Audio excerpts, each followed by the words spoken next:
Hello మావా, తిందామా? Welcome to our YouTube channel. So మీ అందరితో ఒక లాంగ్ వీడియోలో మాట్లాడి చాలా రోజులు అయింది. So due to some technical issues we're unable to upload some videos. మా దగ్గర చాలా వీడియోస్ ఉన్నాయి, కొన్ని రెస్టారెంట్ వీడియోస్ కానీ లేకపోతే స్ట్రేంజర్స్ తో మాట్లాడిన వీడియోస్ ఉన్నాయి. బట్ అవి స్లోగా we will upload.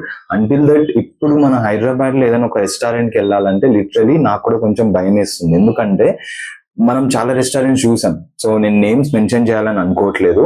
So recent గా జరిగిన ఫుడ్ ఇన్స్పెక్షన్, ఇది రీసెంట్ గా జరిగే ఫుడ్ ఇన్స్పెక్షన్ అయితే కాదు, ఎవ్రీ ఇయర్ జరుగుతూనే ఉంటది.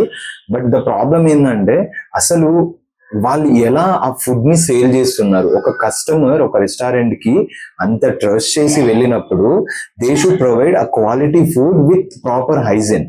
సో వాళ్ళకి ఒక ఫ్యామిలీ ఉంటుంది. ఎవరైతే రెస్టారెంట్ ని రన్ చేస్తున్నారో వాళ్ళు కూడా మనుషులు, వాళ్ళకి ఒక ఫ్యామిలీ ఉంటుంది. వాళ్ళ ఫ్యామిలీ మెంబర్స్ కూడా అదే ఫుడ్ పెడతారా? నేను ఒక వీడియోలో చూశాను, ఫుడ్ ఇన్స్పెక్టర్ ఒక రెస్టారెంట్ లో దాదాపుగా 100 to 200 బిర్యానీ ప్యాకెట్స్ ఫ్రిడ్జ్ లో పెట్టి ఎవరైనా జొమాటో స్విగ్గీలో ఆర్డర్ చేస్తే ఓవెన్ లో పెట్టి ఇచ్చేవాళ్ళంట. సో అదే ఫుడ్ ని ఫుడ్ ఇన్స్పెక్టర్ తినమని అడిగితే తినదని చెప్పి వెనకెళ్ళి వెళ్ళిపోతున్నాడు. సో అలాంటి ఫుడ్ వాళ్ళే తినకపోతే మనం ఎలా తినగలం? ఒకసారి ఆలోచించండి. ఈ ఒక్క పాయింట్ వల్లనే నేను వెరీ కేర్ఫుల్ గా నేను ఒక లిస్ట్ ప్రిపేర్ చేసుకుంటున్నాను, ఏ రెస్టారెంట్ లో అయితే ఫుడ్ బాగుంటుంది.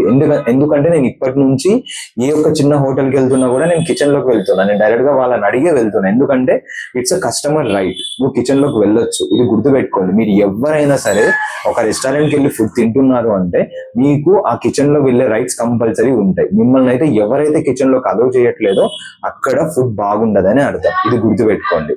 సో మనం with quality, hygiene and good ambience places నేను 10 కి 20 times, okay, 10 out of 20 times నేను బాగా చెక్ చేసి నేను తిని ఎక్స్పీరియన్స్ చేసిన తర్వాతనే ఇప్పటి నుంచి వీడియోస్ తీయాలని నేను అనుకుంటున్నాను. ఎందుకంటే ఏదో రాంగ్ ప్లేసెస్ ని చీచా ఏ మావా ఫుడ్ ఇక్కడ సూపర్ ఉంటది, ఇక్కడ తింటే మ్యాజిక్ అయిపోతావు, మాయ అయిపోతావు, ఇలాంటివి కాదు మనవి. ఏంటంటే ఒక ప్లేస్ కి వెళ్ళిన తర్వాత ఫుడ్ నిజంగానే బాగుండాలి. See at the end of the day నువ్వు కానీ నేను కానీ ఎవరైనా సరే మనం మన లైఫ్ ని హ్యాపీగా లీడ్ చేసేది ఒక ఫుడ్ నుంచి మాత్రమే.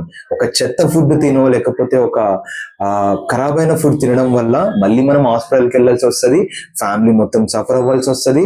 అండ్ నిజం చెప్తున్నా, వీళ్ళు మనుషులే కాదు, రెస్టారెంట్ పీపుల్ మాత్రం నీచమైన హృదయాలు వాళ్ళవి. ఎందుకంటే వాళ్ళు మనుషులు కాబట్టి అసలు వాళ్ళకి తెలుసో తెలియదో మనుషులకు వాళ్ళు ఫుడ్ పెడుతున్నారు అని కొంచెమైనా ఇంగిత జ్ఞానం ఉండాలి వాళ్ళకి. బొద్దింకలు, పాచిపోయిన పన్నీరు, మష్రూమ్స్, ఆలు, ఎంత దరిద్రం అంటే అంత దరిద్రం. సో ఇప్పటి నుంచి వెరీ కేర్ఫుల్ గా అంటే ఏదో రీల్ బాగా 100K 200K వెళ్ళిపోయింది, ఇక్కడ ఫుడ్ బాగుంటది, వాడు ఎవడో చెప్పాడు అనే ఒక అపోహతో అయితే వెళ్ళకండి. వెళ్ళిన తర్వాత నేను చెప్తున్నా కదా, కిచెన్ లోకి వెళ్ళండి. కిచెన్ యాక్సెస్ మీకైతే ఎవరు ఇస్తారో వాళ్ళ దగ్గరే ఫుడ్ తినండి. ఇది మాత్రం గుర్తుపెట్టుకోండి. And one more thing, Zomato స్విగ్గీలో మాత్రం ఆర్డర్ చేయడానికి అయితే వెరీ లీస్ట్ ప్లేసెస్ లో మాత్రమే చేయండి. అది కూడా మీకు ఇంకా ఆప్షన్ లేదు అన్నప్పుడు మాత్రమే. ఎందుకంటే వీ